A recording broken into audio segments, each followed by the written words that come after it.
we go. Confirmation that Jari-Matti has again extended his lead. It's over a minute now. Is he starting to feel comfortable out there, or is it too difficult with two tricky stages still remaining? The battle getting a bit closer between Robert and Elvin, down to 11.1. Hirvonen catching Nasser. Now that's a sight we don't want to see. That's Mads Osberg's car back at service. He could not, unfortunately, complete the next two stages due to a thumb injury.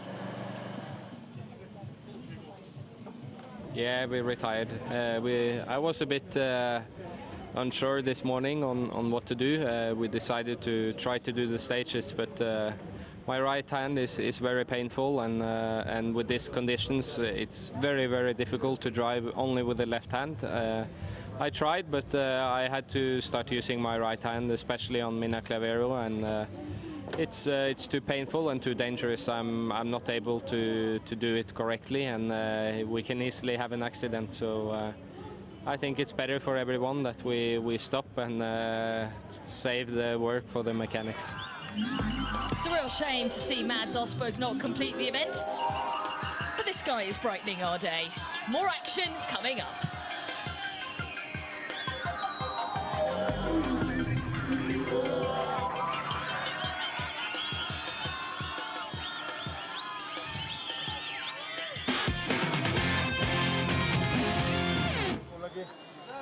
Welcome back to Rally Argentina. 2 more stages to go here, and they're not easy by any stretch of the imagination. Fog, mud, rain, mist, water splashes, we've got it all. Let's take a look at WRC2 then. And Oitanak.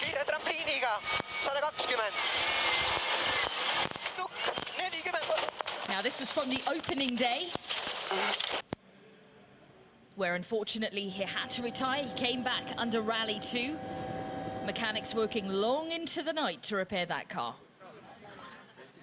It's quite amazing they actually fixed that. The Autotech boys needs a huge bit of credit. There was more panel damage. Yuri Protashov having great runs early in the season, struggling day 3 in Argentina.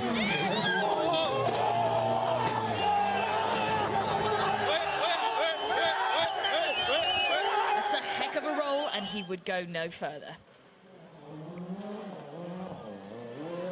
Now, Lorenzo Bertelli, our flamboyant Italian driver, setting incredible pace in this rally, Jules. We've seen him really on the money. Some fantastic stage times coming through from Bertelli. Yeah, a couple of little dramas as well with suspension, celebrating his birthday yesterday, I believe. Diego Dominguez battling away, running as high as 2nd position in WRC2. But in the end, he had to accept 3rd position overall. Told me again today he doesn't like fog. Our Peruvian driver, Nicholas Fuchs, a strong start from him on the opening day, but he had a mixture of punches, dropped him down the leaderboard. But a great battle back earned him 2nd position overall. And here's the man who takes the win in the WRC2 class. He took a win in Portugal a few weeks ago. Nasser Al-Attiyah, very, very strong on Argentinian soil. He has been the dominant force this weekend. Really, really impressive. Top 10 finish overall as well to boot.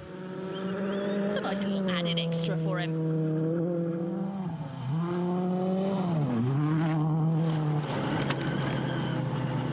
Played the clever game. Very happy.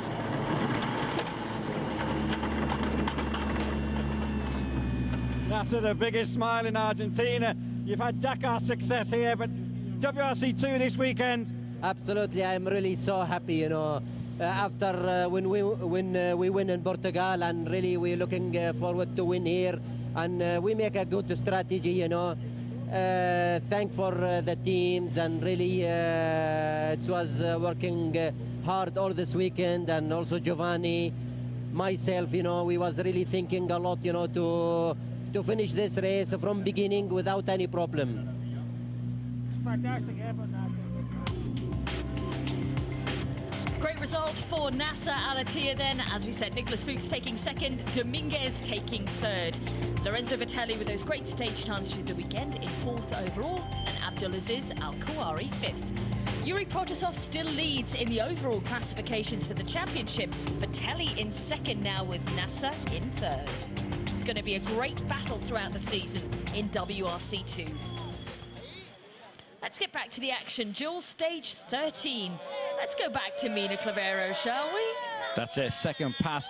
Weather conditions very similar to the first pass. 2 stages left to go for Ogier to either have a bit of a push or just to get through and take that second place. I have to think by this point in the day, I was starting to wonder what Ogier was up to. Driving slowly, losing time. Then I thought, hang about. Let's save those times for the power stage. He is the power stage king, of course. He's given up on the win, as you say, but 3 extra points are looming for Ogier. These final 2 stages for Latman must be the longest 2 stages he's ever done, on the brink of a fantastic, a classic win in Rally Argentina, but he has to get through these 2 first. See, fortunately for Jari, we know he's with mental side. If it's high, it's brilliant. If it's low, it's great, disastrous. He likes these stages, so he had that positive kind of thoughts coming in today. He really kind of brought that all the way through. Again, he would extend his lead just a little bit more. Now 1 minute and 37.5. Ogier second. Chris Meeks still in third. Andreas Mikkels now 51.2 behind with 1 stage to go. It was Mikko Hirvonen who took another stage win on Mina Clavero, renaming it Mikko Clavero. I like that. The final stage, El Condor, and of course the all-important power stage. Extra points available here for our drivers. Okay, this man, as you said, Beck's won a couple of stages already today.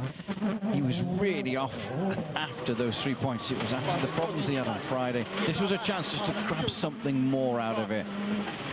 I have to say, it was a brave and scary run. Those famous bridges, there's 4 of those. You and me have been over them this week on our recce's. Certainly have. It's like something out of Indiana Jones on those bridge. Bit of an adventure. Chris Meek now, no doubt, again for him, wanting to get through this stage, needing to get through this cleanly. It's a podium. 6 left.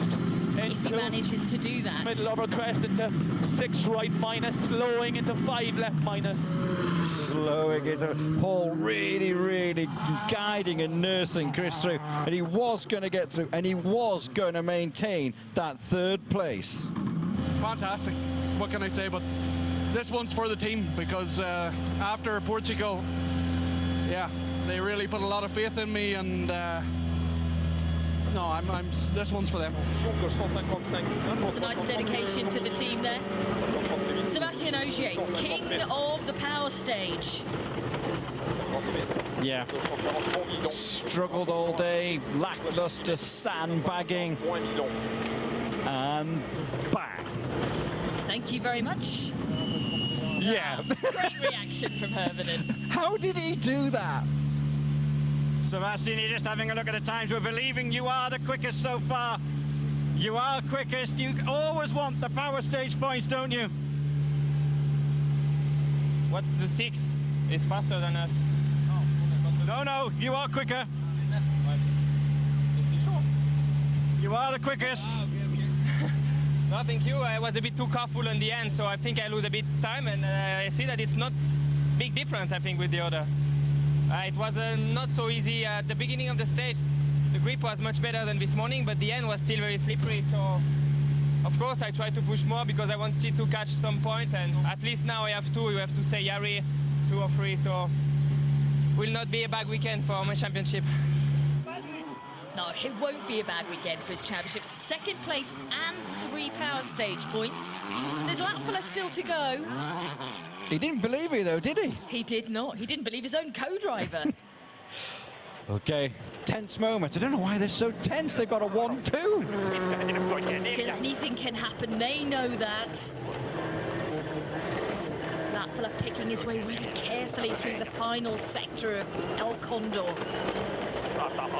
Ogier has the power stage. Latvala's time already after that. Is he going to get any points in the power stage to add? He gets Yes. 1. 1 point. Kiitos, thank you very much.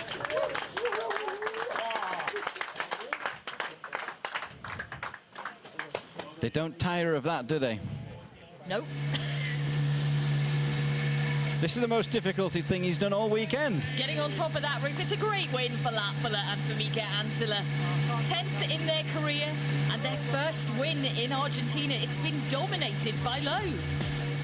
Mentally, this was really important because part of Portugal, I crashed in Portugal. You come here, you think what you can do because there is a risk, you know, that you're a little bit self-confidence is down. And if Sepp wins, you know, then the championship is going to be boring. But now we keep the championship alive. Yeah, the championship is well lit, Jari-Matti, that is for sure. More performances like that throughout the season, please, from all 3 drivers. So, confirmation of the overall classification. Latvala takes the win, Ogier second, Chris Meek takes third. That's our top 3 here in Argentina. Robert Kubica held off Elvin Evans, that gap 24.2.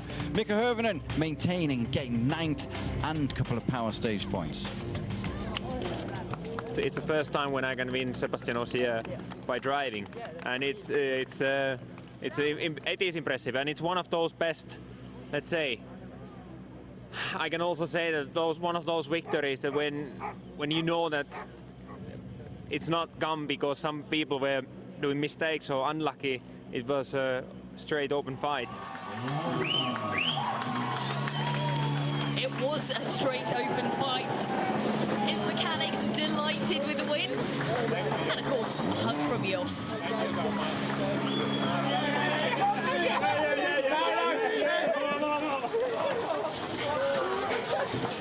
It's great for the championship though, Jules. We're going to see such a battle between these 2 this year. Latvala and Ogier. It was a big weekend for Latvala, mentally, psychologically. You know, Ogier didn't speak to Jari-Matti all day.